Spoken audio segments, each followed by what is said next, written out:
Well, welcome back into the Mid Norfolk garden. It's been a while since we've had a look at these lemon trees to see how they've done over this summer. It's been a difficult summer for citrus in the UK, particularly outdoor citrus. We normally put these out towards the end of April, beginning of May. Watch the weather warnings very carefully to make sure we're not getting any late frosts. And I almost got away with it this year, but they did in places get a little bit of frost on some of the leaves, which, because they'd been in the conservatory and barn, was pretty soft in itself and didn't recover, so they had a secondary prune. Nonetheless, I've got quite a healthy looking crop of young lemons, particularly on this one. Look at those, quite nice size. They're growing on quite well. I've struggled with sooty mildew on these plants this year. Consequence, I suspect, of all the rain that we've had, because it's been a difficult summer. Haven't had to do much watering, but certainly we have had some problems with the sheer volume of water that these plants have had to have, and not too much sun for a lot of the time as well. But they're doing well enough.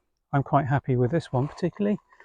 Compost keeping a little on the dry side now, but we are still feeding these and giving them a really good watering so that it's coming out the base rather than just trickle feeding them or watering them. It is important that you give them a real good wetting.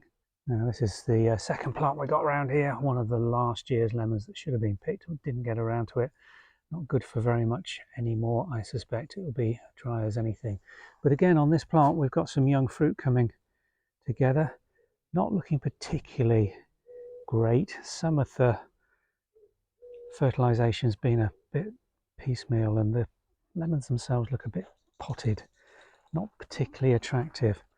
This is one that's still just ripening up from the end of last year, one of the few lemons we managed to grow last year, but just look how yellow these leaves are, and this is a sign that they're not particularly happy. I mean, you do get this with old leaves, particularly down the stems here. They tend to yellow out and then drop off.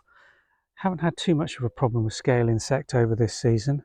I do like putting them out because other insects tend to take care of a lot of the scale insect, and we've got a good population of both blue tits and long-tailed tits in this garden, which again I quite happily watch picking some of the scale insects off these plants. But again, it's just not looking quite as lush as I'd like it to be looking at this time of year. Again, consequence I think of the difficult season and the general lack of warmth we had during May and June here.